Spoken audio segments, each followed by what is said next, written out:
you mentioned Bitcoin, which is a perfect segue to our next panelist, Anita Posch, the founder of Bitcoin for Fairness, who can tell us a little bit more about the situations where that enabling environment perhaps is not so friendly, and then the technology itself, a tool such as Bitcoin, can become a both tool of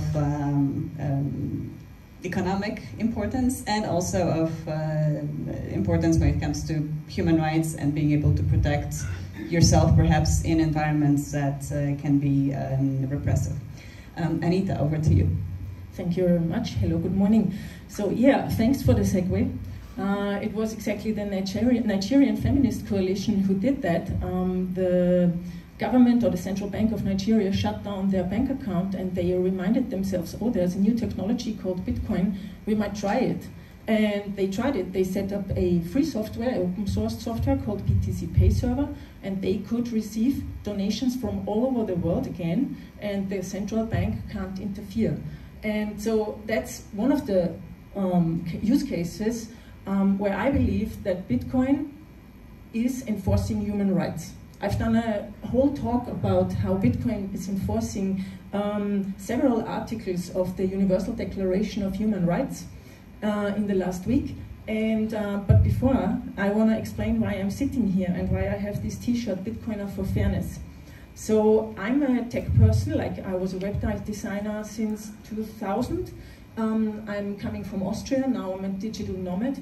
And in 2017, I discovered Bitcoin. I was a little bit fed up with the privileges and the power and the consumerism that we in the global north basically have and live.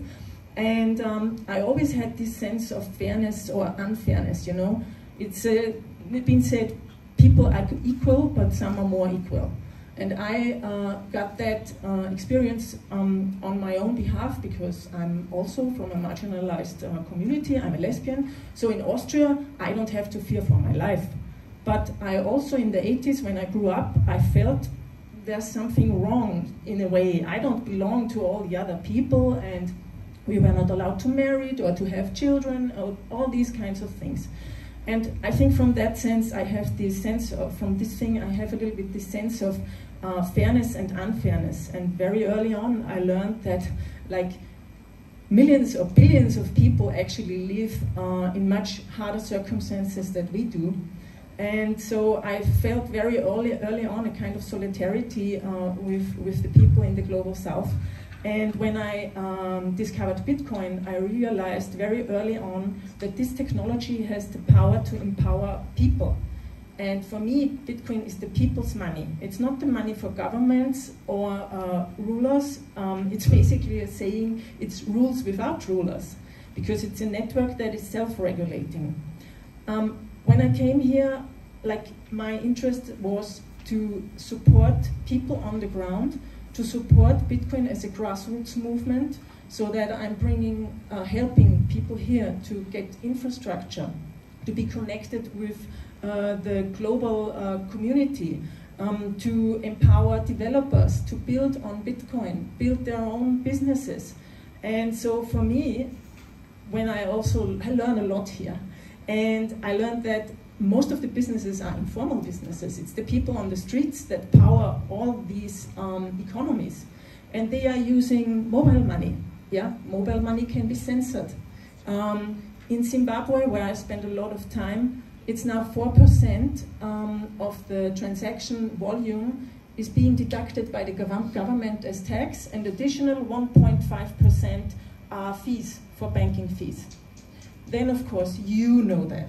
You can't even send money within one country to another country.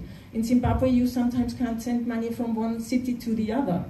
And I believe that Bitcoin is a technology that can solve that problem. For instance, I did a lightning transaction from the Eastern Highlands in Zimbabwe 2 weeks ago to South Africa. I didn't have to ask anyone because Bitcoin is permissionless. It can't be censored. Nobody can change your transactions. Nobody can deduct taxes from it or other kinds of fees. And the cost, I sent $4 US in value in Bitcoin, which is something I think you can't even do, because I saw a fintech company advertising the minimum limit you need to send is $10 US, and then we take 8.5% to send it to South Africa. And I sent $4 US in Bitcoin. It was there in seconds, and I only paid a fee of 0.00095 US. So basically nothing. And I think that not only from this perspective, opening economic possibilities for the people in African countries to exchange value over the internet for everyone, that will empower you all. And within the world, we know there are 54% of people, of the global population, are living in authoritarian countries or with dictatorships or in flawed democracies. And in many of these countries, we know there's a lot of corruption going on. There's a lot of looting, and governments siphon off the money of the people by printing their local currency. That's the case in Zimbabwe, for instance. The elites are looting 1.5 billion in gold a year. And on the other hand, Bitcoin can empower the diaspora to send money back home. In 2020, $1 billion in US dollars were sent home to Zimbabwe. And Meron is sitting here. She was a guest on my podcast, Bitcoin podcast 2 years ago, I think. And she was the one who said, basically, with Bitcoin, we can dry out dictators. We can topple them. Because if we use Bitcoin within each other, they can't take that money away from us, and so they don't have the power anymore to be our dictators. And that's why I'm here with my non-profit initiative called Bitcoin for Fairness. I'm trying to support local communities here to build their own structures, to build Bitcoin-only meetups, educational meetups. We're not about trading. And to get the knowledge out, to identify scams and not fall for scams, because what I see is when people ask me what is Bitcoin, is it not a scam? That's the first question. And I always say, no, it's like the internet. It's the internet of money. It's open. It's permissionless. You don't need to KYC yourself. And that's the data privacy angle I also have. I'm a big opponent against Facebook, Google, WhatsApp, and all these big tech companies collaborating with your governments and with your intelligence services, taking your data, selling it, making money on the one hand, and outing human rights activists and freedom fighters on the other hand. And with Bitcoin and with upcoming decentralized internet services, you will be able to have like digital keys to your Bitcoin, as well as use these digital keys to log into decentralized websites, meaning you decide then who you share your data with and who you don't share your data with. And this empowers the people. From Togo, I get fabric from Nigeria, I get fabric from Benin Republic. My late dad was a small business owner in agriculture, and he needed to get fertilizer, things like this. I cannot tell you from his generation to mine how difficult it is for me to pay my supplier who is sitting in Cotonou or sitting in Lomé to get my money. I have to go through convoluted processes where Western Union is restricted. In Nigeria, you can only receive, you cannot send. In Cameroon, you can send, but it's 1 million a day. And we even tried to do, okay, let's take 10 people and give them 1 million so that we can send 10 million. But what they now found out is, oh, you're doing this? No, we'll restrict how much they can even send per month to the same. It's just, I can't get it. So these are real life, and this is why the stories are important. Because these people, government, telco, private sector, SMEs, we need to sit in a room and say, you are hurting human beings. People are dying because they can't pay their medical bills.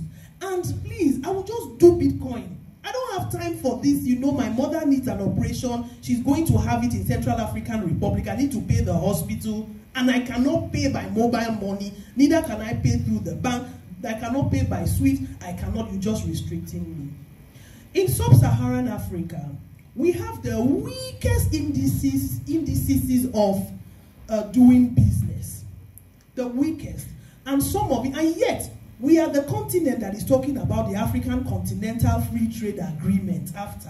I don't, and we cannot capitalize on this to do export diversification and tap into huge end value chains. Nobody will invest in us if we cannot, So there's so much to say. The top 6 fastest growing businesses in Africa, as indicated by the World Economic Forum: fintech, number 1, food, number 2, real estate. Nigerian real estate has grown 10.84% the first quarter of 2022 alone. You have Egypt and Kenya that follow. E-commerce, number 4. Africa's e-commerce secured funding of over $256 million this year. That is a growth of 40% from last year's funding that they are securing. People are working hard. We're talking about development economies. We want to move away from aid. We are working hard in the private sector, and you are blocking us. It can't work. We won't help you. See, you can steal your money, but give us our own. Is all we're asking. So, not that I'm endorsing it, but we are in pain on the continent. And then you have logistics, which is the 5th.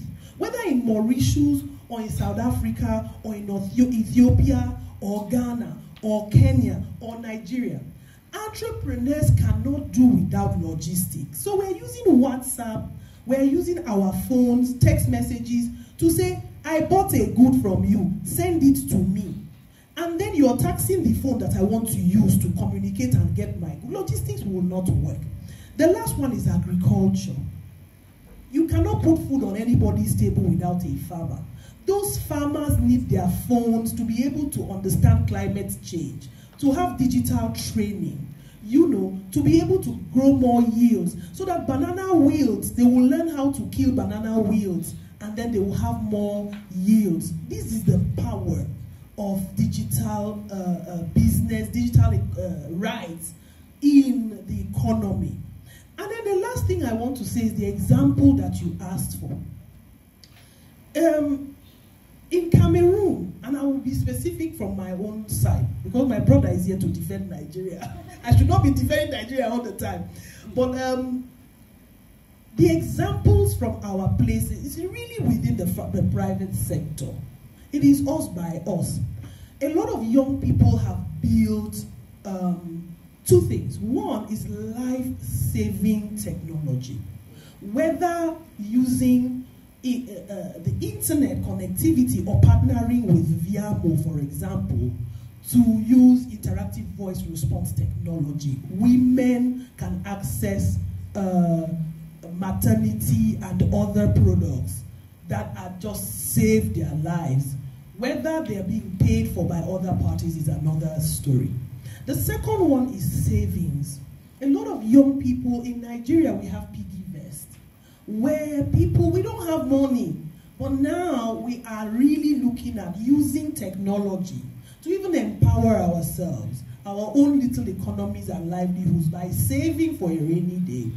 In Cameroon, you have Nkwa. You have Tontim Plus, which is literally the August meeting of women who bring their monies together, and now they use mobile money to, secure that money, which they then loan out to other women business owners to use to build their businesses. How on earth can we continue to allow the threats to our economy, digital economy promoted by them, to affect us, without us going back to them and saying, wait, what you're doing doesn't make sense? And so that digital economy within civil society, I'm now wearing my civil society hat. Within civil society, it is important for us to push back. If we don't, we will never move from third world countries to at least first world countries where our people are benefiting from the economies that they are generating. Thanks a lot. With an example that many of you will know, some like 14 African countries still need to use the Central African franc or the West African franc, meaning their currency is pegged to the euro, and they have to send half of their foreign exchange currency to the French central bank.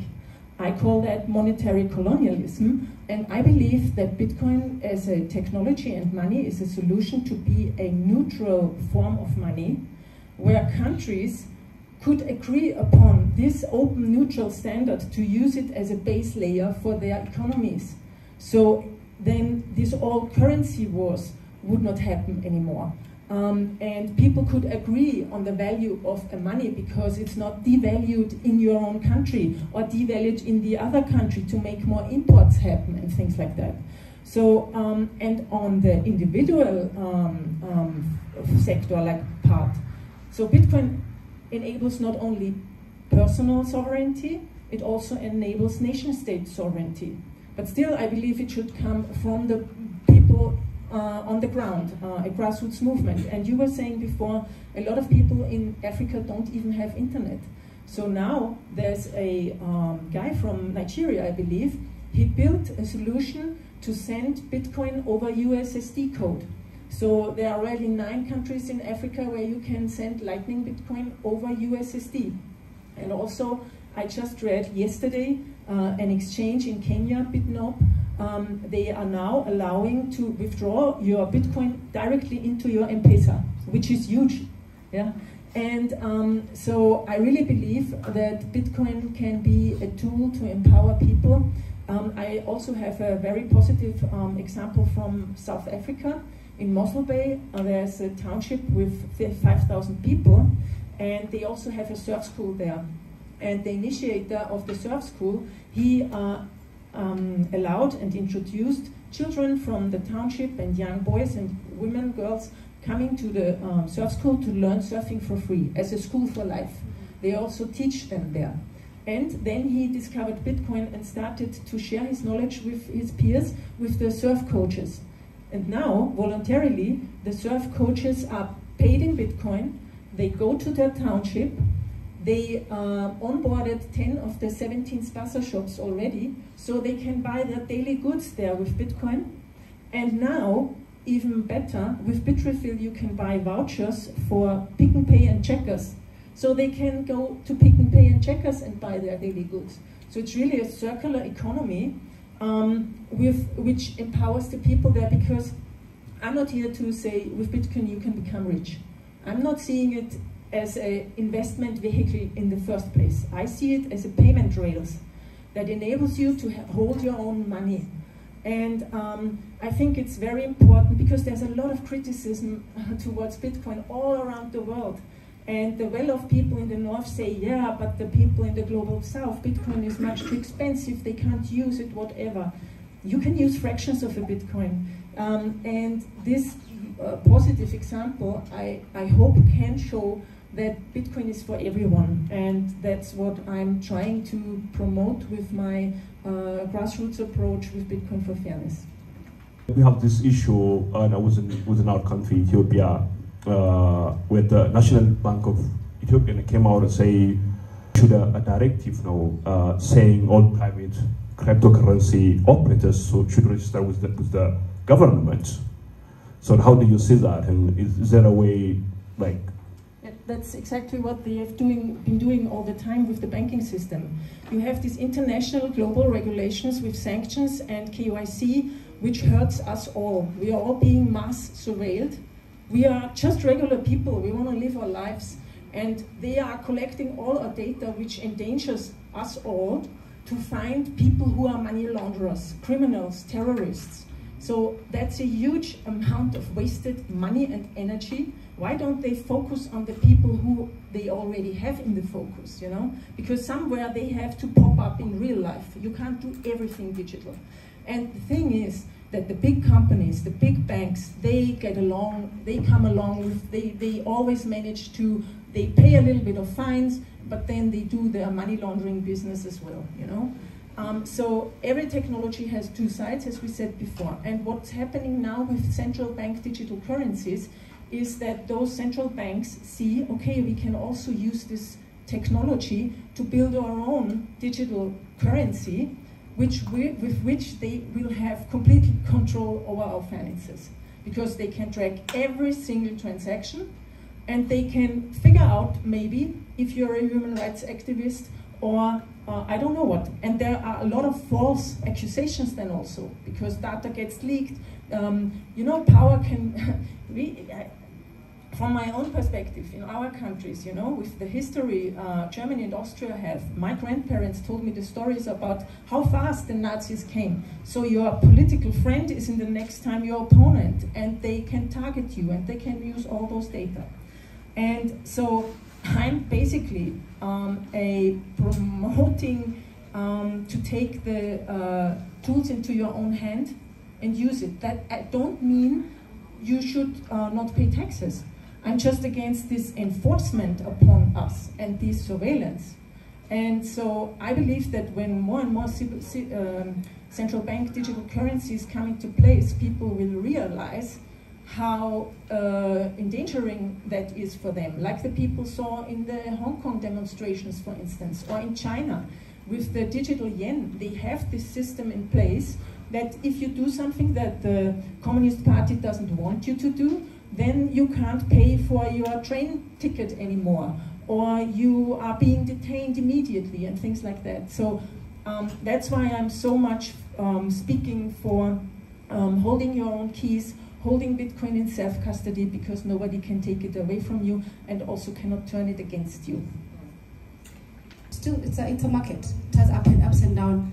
How does that translate to the community on the ground, and how can we avoid that? And number two, of course, every intervention, there's a policy risk. For me, I know there's a lot of acceptance of Bitcoin globally as countries are shifting, but in Africa, are governments really taking it up? Where are we going with that conversation from a policy perspective? Yeah, can I answer, because I... Do you want? No. Okay, so maybe quickly, let's continue on the Bitcoin, and then we'll move on. So the volatility, yes, it's right. So since 2009, when Bitcoin was discovered, it has had a value of 0. Now we are at, I think, about $20,000 US. And in between, we have these ups and downs. And yes, I know if you can't afford to lose money, you shouldn't hold it in Bitcoin. And that's why I always say to people, if you can afford to save a little bit of money that you don't need in the next 3 to 5 years, then you can do it in Bitcoin. But in all the other times, you can use it as a payment trail, and then you can exchange it in your country to the local currency, or maybe to US dollars, and use it to pay for stuff. And now there's also possibilities to exchange Bitcoin to something like a stable coin. USDT, for instance, Tether is a stable coin where you can hold your cryptocurrency and it's pegged to the value of the US dollar. The only downside with it is it's a centralized cryptocurrency and not a decentralized like Bitcoin. And the second question regarding policy, I come from the other side. I want people just to use Bitcoin. You can declare it then as local currency and pay your taxes upon it and things like that. And I think it's difficult for governments because they also don't understand how it works.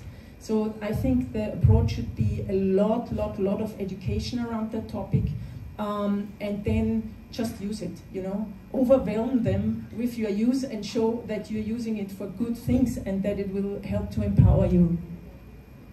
I just wanted to quickly add that we should demystify Bitcoin, right? I think that one of the reasons why we're in this bubble is because it's touted by many who are against it as a myth.